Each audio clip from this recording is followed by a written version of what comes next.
honor of being between you and your lunch probably, so I'll try and get you out of here on time so you can go eat. All right, so I'm going to talk, I guess, ostensibly about STEM, but to me, a lot of these things kind of apply to a lot of different careers. So a lot of the themes you just heard from Jennifer, she did a great job, by the way. A lot of those themes come up over and over in your careers. And hopefully, I want you to ask questions.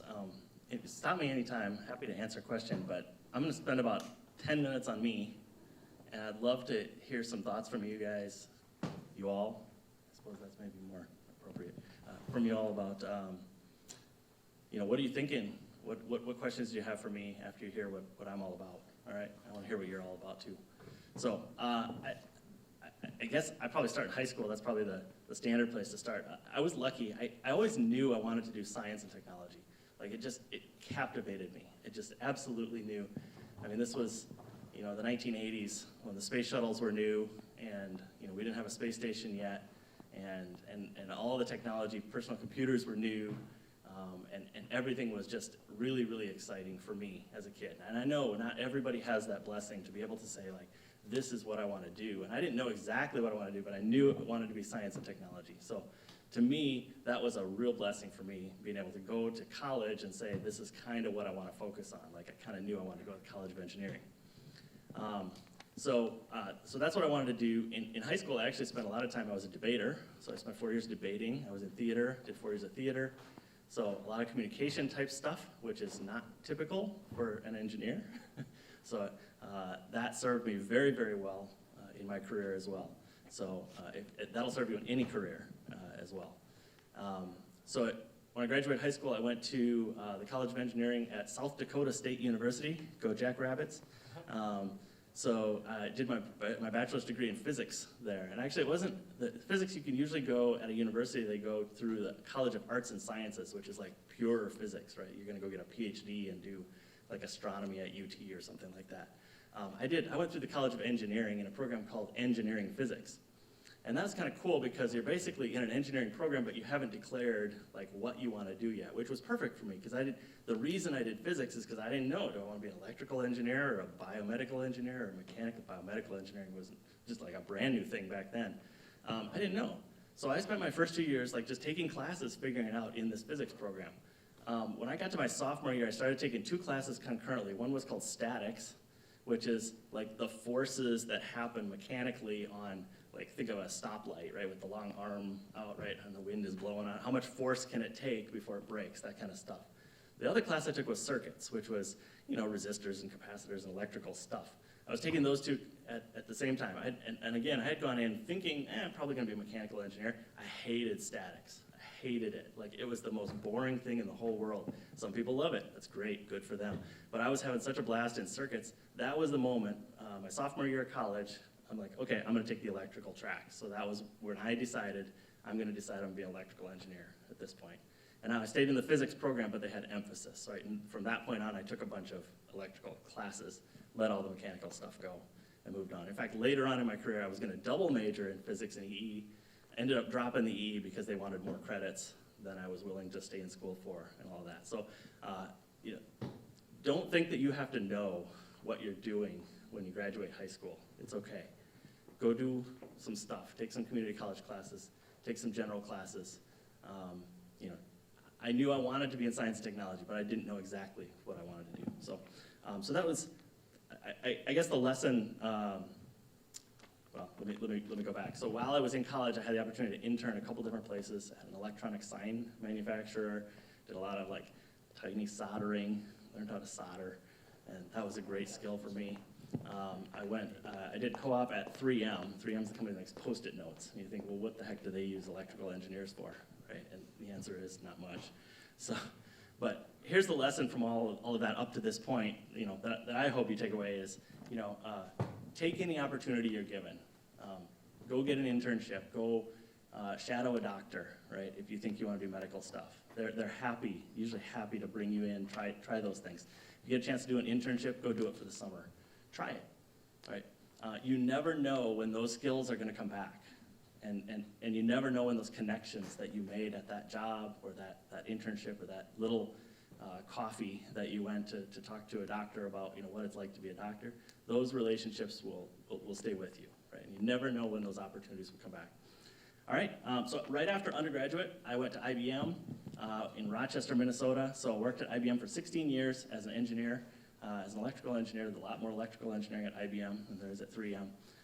So I spent my early part of my career doing a lot of the mundane things that, that engineers do. A lot of the things that we did worked on a lot of great products. And you try to keep in mind, like, what am I working on? What am I building towards, right? And so those mundane things, those day-to-day things, I love that question from the last speaker. Those day-to-day things, I always try to keep them in perspective of, like, what are we trying to accomplish as a team? There's 500 people working on a computer, right? What are we trying to accomplish? What's the effect of this thing going to be? I worked on some high-performance computing systems that went to simulate nuclear explosions, went to simulate the evolution of the cosmos, went to simulate gene therapies, medicines that are probably being used today, right? Did I do that? Well, a little bit, yeah. I mean, it's a team of 500 or 1,000 people. I made my contribution to those things. So keep in mind the bigger picture, of what you're trying to accomplish. And it's the same for you, right? Why are you here, doing these assignments for seminar or chemistry or whatever, right? There's a bigger picture, right? There's a goal at the end. So during my time there, that's what I was able to do. I got my master's degree while I was working from the University of Minnesota, go Golden Gophers, and I spent 14 years doing engineering work, kind of growing my career organically, basically in the same job, but with 4 or 5 different jobs along the way. So I suspect one of the themes you'll hear from every speaker here is they've all had many, many careers in their life. They've had so many jobs, but everybody's career changes through their journey. So I like to say I've had 2 jobs, but about a dozen careers. So I made my first job out of college at IBM, and then the job where I am now, I made the choice to leave IBM and take the new job I have, but I've had about a dozen careers in the meantime. So I'm not going to bore you with all the details of like projects I worked on, things I did, or anything like that. This is mostly just to keep me on track. So in 2011, which you don't care about dates, about 14 years into my career, I took a management position. I always thought, when you're an engineer, like, that's like defecting to the dark side, right? Going to be a manager, right? Like giving up the essence of who you are, right? I'm science and technology, and now I'm going to go be a manager. And I always thought to myself, yeah, I could do this. I did the debate and theater. I have the communication skills. I could do this. I could be a manager. Is that really what I want to do? And in 2011, I took the plunge. A job opened up, and they actually asked me to apply for it, and I said, okay. So it was a culture change. It's different being a manager than it is being an engineer, but I'm managing engineers, which is kind of cool, because I still get to see all the technology and all the cool stuff that they do, but I also get to see how the business runs. And one thing I learned as I was coming through my engineering career was one of the things that I wanted to do as I became an early engineer, the first thing you think is, I want to be like the fellow or the senior professional engineer, right? You look up and you go, oh, those folks up there, they're like on the pedestal, the super smart people who are running driving the technical agenda for Fortune 500 companies like IBM and Intel, and I want to be like that.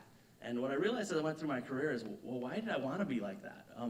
What I realized was I actually didn't really care about being the deepest, smartest, most technical engineer in the company. I just really had an interest in figuring out how the technology migrates from what we're working on into the business, into our customers, how our customers are using it.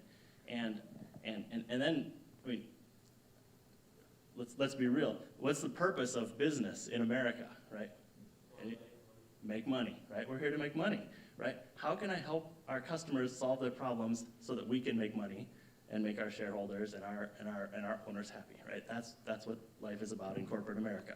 So I had an interest in how to do that, and I realized I don't have to climb the technical ladder and get to the pinnacle of technical career to feed that interest, right? If I'm a manager, I still get my technical fix by managing technical employees, and I still get to work with our customers on how they're going to do their technical solutions using our technology.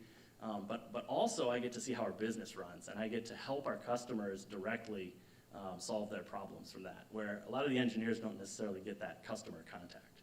So that's what I did. I switched to become a manager. Spent 2 years doing that, and I guess the lesson for that, for me in that is, I wasn't necessarily ready to become a manager. I wasn't like, I'm gonna make an opportunity to start looking for management jobs. Like, this job just came up, and they asked me if I was interested. So the lesson is, opportunities don't necessarily come to you when you decide, right? So you can think, and this kind of goes back to, you don't have to know what you're gonna do with your whole life, but recognize that you can plan your life and say, by 28, I'm gonna be here, and by 35, I'm gonna be here, and by 48, I'm gonna do this. Opportunities don't come to you, and you heard Jenny say the same thing, right? When that CEO call comes and they say, can you be my chief of staff, right? That has an opportunity she couldn't turn down. And was she ready for it? I don't know. She was a part-time mom, part-time working, being a mom, having her family life, doing her thing. And all of a sudden the CEO calls and there's an opportunity, and she jumped at it. So after 2 years of doing management at IBM, I left IBM, went to another company. 6 months after I joined that company, my manager walked out of his office and said, we're being acquired. So another company was gonna buy our company. Okay, if you're in engineering, that's bad news, right? Because that means teams are combining, functions are combining, right? You don't need as many managers and engineers, right? Because you have that team over there that does the same thing as this team over here. And that's the whole point of companies buying each other, right? They're getting more efficient. So spent about 6 months being really, really nervous for my job. Got to keep my job. They reorganized my team into the new company in a different part of the company. 6 months later, they sold us to Intel. So I went through 2 acquisitions, 3 different badges in a year and a half. And I'll tell you, if you want to know about stress, I have a family of 4 kids, and they were all in elementary and middle school, and we were trying to move to a different place, and I didn't know if I was going to have a job. And so that was a really, really stressful 2 years. So I'm happy to talk about that in more detail, but that's part of my journey. After that point, my team got kicked out of where we were because the building wasn't that company anymore. 1 second, I'll get to you. And then we went to another building, and then they said, oh, you can't even work in Minnesota anymore. You have to move to one of the larger sites at Intel. So we had to move from Minneapolis, Minnesota to Austin, Texas. That's how we got where we are today. So acquisitions, moving, this is all transition in STEM, right? When you're an engineer, these are things that happen. So, and there's the reality is, you have to sort of be ready for those transitions. You have a question? Did the companies that acquired you guys, did they force you to operate very differently? Yeah, there's always, yes, the answer is yes. So the company that we were in before we got acquired was very laid back. It was a smaller company, like, now small is relative, but about 2,000 employees worldwide. We got bought into a company called Avago Technologies, which the CEO he's a pure business guy. It's a technology company because they own technology, but he's all about the business. All he wants to see every quarter is, have you grown 10%? And if you haven't grown 10% in 2 quarters, you're gone. I'm either gonna sell you or lay you off, right? And so we moved into that environment as an engineering team. I was never happier to be sold than I was to get out of that sales and into Intel, which is a company that is a huge Fortune 500 company, invests in its employees, has a roadmap and a plan, and really values the employees. So you see that cultural difference, and as you're looking, especially in STEM, you'll see different companies have different cultures. And you want to talk to people who are in those companies. If you're thinking about taking a job with Dell, go find someone who works at Dell, right? And ask them to be honest about, what's it really like to work there. So, yeah. I understand how you're talking about getting internships and shadowing. Yeah. So as a high schooler, how do you stand out in your position? As a high schooler, how do you get internships and things? I'll be honest, you're probably not going to get a paid position, right? So you have to be willing to invest your time. And I think what people want to know, people love to have people interested in them, right? So if you talk to someone, in fact, I was just talking to someone last night whose daughter was interested and wanted to be an FBI agent. They went and found in their neighborhood is someone who has there's like a household where they both work for the FBI down in Rough Hollow. And they got in contact with those people, and the people invited them over, and they had a conversation about, hey, this is what it's like to be in the FBI. So you have to, beyond that, I think there's an opportunity, you have to be willing to give up sometime, maybe evenings, weekends, right? You can't necessarily do it during school, or during the summer, use your summer vacation. You have to do a little legwork, I think, and talk to, your teachers are great resources, especially for this class. These guys have tons and tons of connections. And I mean, everyone who's speaking here today, right? I think anyone who's speaking here today would be happy to talk to you about what you could do. So, yeah, just be willing to invest your time right now. All right, I'll keep going a little bit. So I work at Intel right now. I manage a team of 17 engineers. Going from being an engineer to being a manager was like eye-opening, because as an engineer, I could do whatever, like I kind of controlled my own domain. I could do it however I wanted. I could use Excel, I could use code, I could do whatever. And as a manager, I started managing 18 people when I was at IBM, and the first eye-opener was like, oh my gosh, people aren't the same. Like, they're not all like me. What a revelation, right? I mean, people are motivated by, some people want the money. Some people want the status. Some people want to just work on cool stuff. They don't care about the money at all. Some people are climbers. They want to switch jobs. They want to switch assignments. They want to move from job to job to job to try to climb. They want to. Some people want to take a management track in the future. Some people want to stay technical forever. So that was a real eye opener for me. I had to really adjust because I was used to just dealing with people on a day-to-day, like, hey, I'm an engineer. Here's my data, right? And now you're going to do what's right. Because that's what the data says. And then as a manager, you're like, now I'm dealing with people. People are the unpredictable variable in the world. So that was a big change. Sorry, I can keep myself on track here. So the lesson I would take away from that part of my life is be adaptable, be willing to change, be open, and know your value. Know your value. So when you get in a situation where companies coming in to acquire us, I don't know if I'm going to have a job.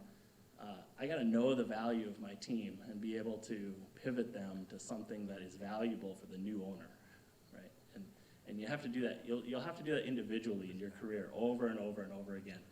Unfortunately, right? We're driven by money and profit. If you want someone to pay you to do a job, you have to give them a return on their investment. So think of yourself as an investment, and why would you want that boss to invest in you? What do you have that people all over the world don't already have, right? And by the way, it's more expensive to have an employee here than it is just about anywhere else in the world. So you have to be exceptionally good at what you're doing, okay? So that's just something to think about. Be adaptable, be open to new situations, and know your value, know what you provide. All right, so that's pretty much, that's where I'm at today. I'm at Intel, I manage a bunch of engineers. I'm happy to talk about, I just made a list of things from my career.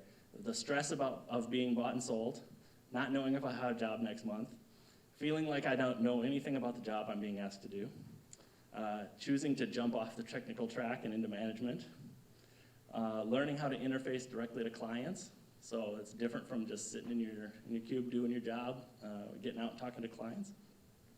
Moving across the country and away from all your family. Balancing work and life in a dual career household.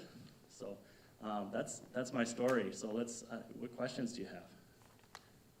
Go ahead. So you said that you realized you wanted to learn how the business interfaces and works with the clients, and that you didn't really just want to be a super senior engineer. In your management position, do you feel like you've gotten there? Yeah. So one of the things I always enjoyed when I was an engineer, not a manager, was as I grew in my career, I got to see what other parts of the business did. So I was interfacing more with not just my management and my team, but with peer managers and their teams and things like that. And that's what I realized I really like to do. I want us to have a bigger view of the business. So, and in fact, when I mentor people and they say, how should I network? I would say go to your manager's peer, right? That's the first step you should make. Go to your manager's peer and talk to someone in their department, because they're probably close to doing what you do, but a little bit different. There's a reason they're in a different organization. So, but I love to have that big picture. And so what I realized was, if I become a first-line manager, now those are my peers at that level. Now I can start to interface with my managers, and I'm at the next level looking up at the business to someone who's actually running the business, not just trying to solve technical problems. So yeah, so that definitely got that going to be a first-line manager. Yeah. Jar? Yeah, so when you were transitioning from your job and you didn't know exactly if you still had a job, or what was that really like for you, and how did you deal with it? It sucked. It was a lot of sleepless nights, literally. I mean, it was, so we were, when I left IBM, I moved to a company that was an hour away, so I was commuting for a year, and we had 4 small kids. And here was the tactical error that we made. My wife is, in fact, if you're gonna be here at 1 o'clock, if you can be here at 1 o'clock, come see my wife. She's awesome. 1:30. She's gonna talk about law, Yep. and she's really, really good. But she was a fantastic prosecutor, which meant she was in court all the time. Okay, well, what that meant was I was actually, as the engineer, the flexible one, right? Because I could kind of, this was before work from home was a huge thing, but I had remote capability. So I could pick up a sick kid from school, take him home, do all that stuff. Well, now that I was working an hour away, she was in court, and we got the call, Abby's in the office sick. Now what? Okay, well, I guess she has to sit there for an hour while I drive home. So we decided that we were going to move both our careers to the Minneapolis Twin Cities area so we could be closer, so I could be flexible again. And so, tell me your question again, because I had a point for this story, and I'm just going to say I lost the thread. How'd you get through the bad? How did I get through the bad things? Thank you. So in the middle of that transition, moving, was when the acquisitions happened. So we were literally, our house was on the market. And I was like, am I gonna have a job to prove income so I can buy this new house in this new location, leaving somewhere we've lived for almost 20 years, and not knowing if my career is gonna continue. So it's super stressful. You have to lean on the people who are there for you. We had great friends. We had our family nearby. And you just have to realize, if you know your value, right, you know what you're capable of. And the great thing about tech is there's almost always an opening there somewhere for you. So you kind of have to just be ready for it. That's great. Am I over time? We're done now. Is it lunchtime? Thank you, Mr. Germann. No, we got one more. All right. All right, thank you, Mr. Germann.